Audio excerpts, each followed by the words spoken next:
Assalamualaikum warahmatullahi wabarakatuh. Kami dari kelompok 5 akan mereview hasil resum dari buku Hak Tanggungan atas tanah dan benda-benda di atasnya. Pada buku ini terdapat 6 bab, di mana setiap babnya itu akan menjelaskan beberapa hak tanggungan. Nah, pada bab pertama itu adanya pendahuluan, dan bab kedua adanya hak tanggungan atas tanah beserta benda-benda yang berkaitan dengan tanah. Yang bab ketiga itu ada pelaksanaan hak tanggungan. Yang empat ada pendaftaran dan pencoretan hak tanggungan, dan bab 5 itu ada peralihan hak tanggungan, dan 6 ada eksekusi hak tanggungan. Bab 1 yaitu pendahuluan, di mana bab ini menjelaskan tentang A. Pengertian hak tanggungan, B. Landasan hukum pembentukan undang-undang hak tanggungan terbagi menjadi 3. Yang pertama landasan filosofis, landasan yuridis, dan landasan empiris. C. Tujuan dan fungsi hak tanggungan terbagi menjadi 2. Yang pertama tujuan hak tanggungan, yang kedua fungsi hak tanggungan. D. Sejarah pengaturan hak tanggungan terbagi menjadi 2. Yang pertama zaman penjajahan, yang kedua zaman kemerdekaan. Kemudian terdapat bab kedua itu mengenai tentang hak tanggungan atas tanah beserta benda-benda yang berkaitan dengan tanah. Nah, pada bab ini nanti terdapat beberapa bagian, diantaranya A. Pembentukan undang-undang hak tanggungan, yang B. Konsepsi dasar dalam undang-undang hak tanggungan, yang C. itu sifat hak tanggungan, yang D. subjek dan objek hak tanggungan, yang E. asas-asas hak tanggungan, yang F. kedudukan hak tanggungan dalam perjanjian kredit, yang G. perangkat hak tanggungan, dan terakhir itu ada H. janji-janji dalam hak tanggungan. Kemudian dalam bab 3 itu terdapat adanya pelaksanaan hak tanggungan. A. Akta pemberian hak tanggungan, B. Surat kuasa membebankan hak tanggungan, C. Kuasa substitusi, D. Hak dan kewajiban pemberi dan pemegang hak tanggungan, E. Lahir dan berakhirnya hak tanggungan. Baik, selanjutnya melanjutkan pembahasan dari yang sudah disampaikan oleh Mbak Ilmi dan Mbak Naswa. Selanjutnya ada pendaftaran dan pencoretan hak tanggungan. Pasal 10 ayat 1 dan 2 UU HT dapat kita tarik dari pasal tersebut bahwa hak tanggungan sudah diberikan walaupun belum lahir.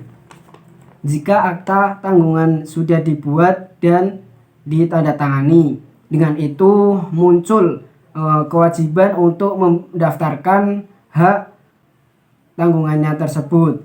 Dari hak tanggungan ada tujuan dilakukan hak tanggungan.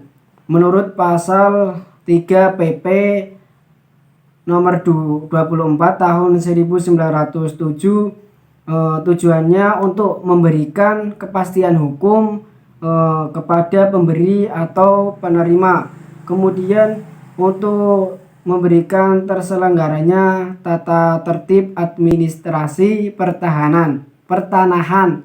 Astagfirullah, salah terus. Kemudian fungsi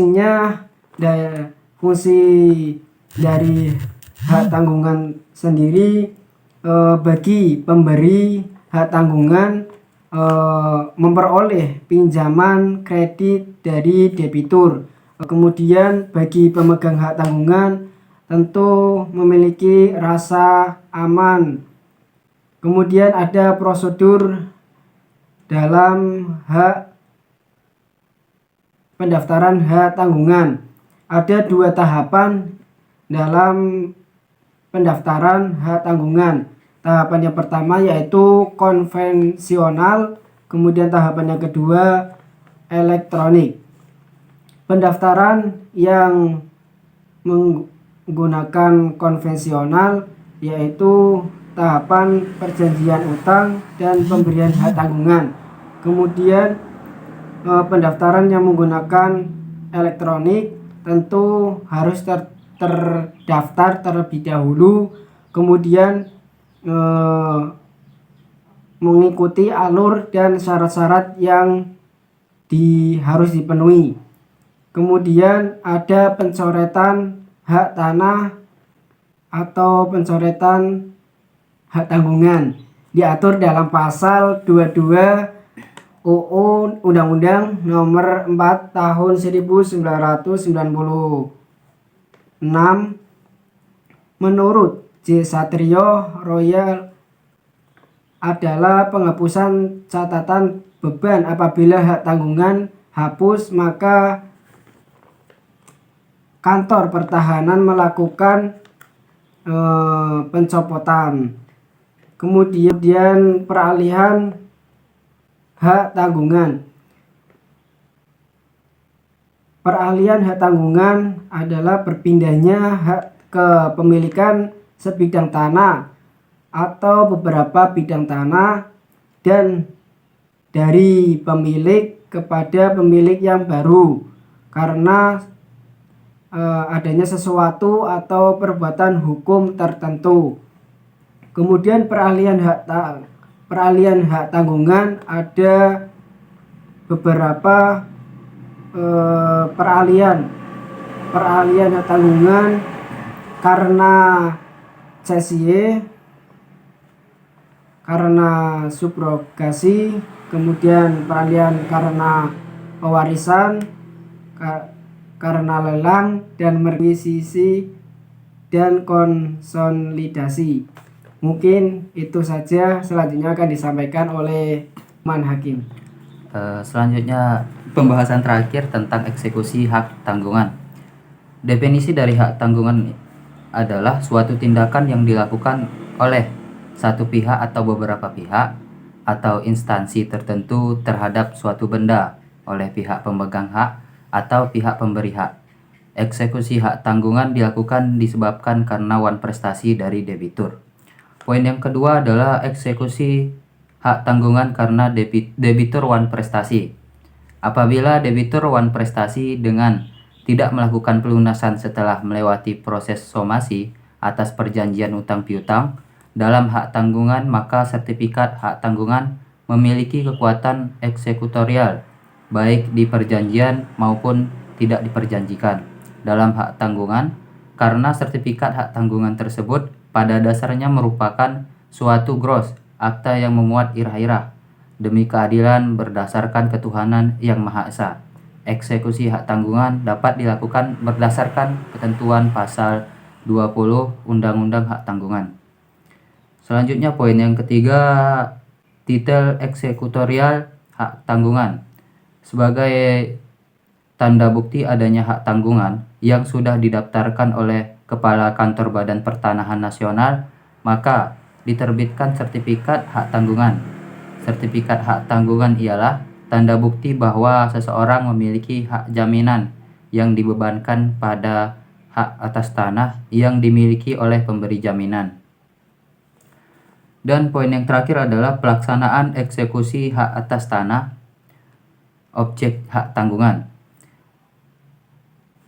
Pelaksanaan eksekusi melalui pelelangan. Apabila debitur melakukan cedera janji, tanah yang dibebani dengan hak tanggungan itu berhak dijual oleh pemegang hak tanggungan tanpa persetujuan dari pemberi hak tanggungan.